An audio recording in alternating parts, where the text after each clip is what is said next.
got here in my hand some breaking political news right now. This is a letter from former House Speaker Nancy Pelosi, just released a statement.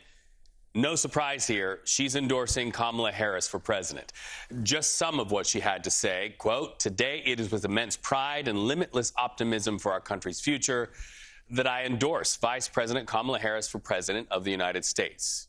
Speaker Emerita Pelosi also says, "My enthusiastic support for Kamala Harris for president is official, personal, and political." Keep in mind, they have deep ties in the state of California. And we have that going on right now in our right hand. And in our left hand, we have an eye that is focused on the hometown of the person who would like to be vice president of the United States. You're looking live at Middletown, Ohio, and the makings of a rally for J.D. Vance. This is the hometown of Vance, the town that he wrote about in his memoir, Hillbilly Elegy. As soon as he takes to the stage for that rally, and keep in mind, this is his first large stage and large microphone, you could say megaphone, since the Republican National Convention in Milwaukee last week, we will be bringing it to you. Top of mind, we want to know what he has to say about the fact that he and Donald Trump will likely now have a new person to face off with, not only in the presidential election, but also in those vice presidential debates that are coming up very soon. So this, of course, follows President Biden's monumental decision over the weekend to no longer seek re-election. That's why Nancy Pelosi released this statement. You know, after weeks of mounting pressure to drop out of the race, he finally has. The president is expected to address the nation later this week. Meantime, Vice President Kamala Harris made her first appearance today since entering the race for the Democratic presidential nomination, where she praised Joe Biden. His honesty, his integrity, his commitment to his faith and his family, his big heart, and his love, deep love of our country. And I am firsthand witness that every day our President Joe Biden fights for the American people, and we are deeply, deeply grateful for his service to our nation. Okay, CBS News correspondent Caitlin Huey-Burns following the latest developments. I want to get your take, first of all, Caitlin, about Speaker Emerita Nancy Pelosi and what she just had to say.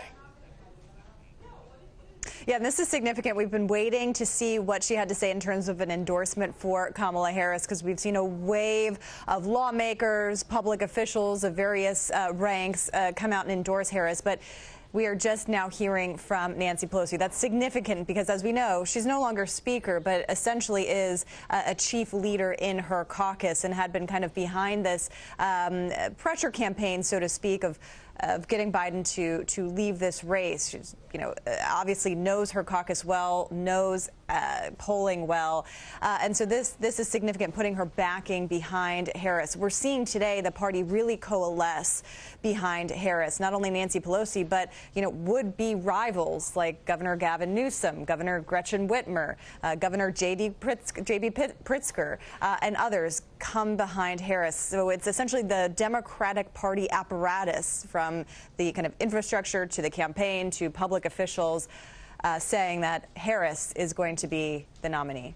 With those endorsements also come money from the donors to the various politicians who are now speaking out and endorsing.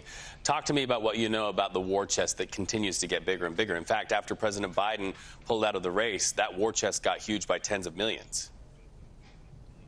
And that's hugely significant because before all of this, Donald Trump had been extremely successful in raising money and actually was set to outpace Biden. And, you know, earlier this year, Biden was outraising Donald Trump. So the idea that they are now kind of matched here was significant, and something that had been startling donors, lawmakers, Democratic Party officials, you know, down the line, was this idea of, if Biden stays in, does fundraising dry up, especially when you have a intense grassroots donor base for Donald Trump? So Democrats are believing and seeing, really, that Biden dropping out and Harris all but becoming the pick to be the nominee is going to lead to an influx of cash. And that's something that they desperately need right now.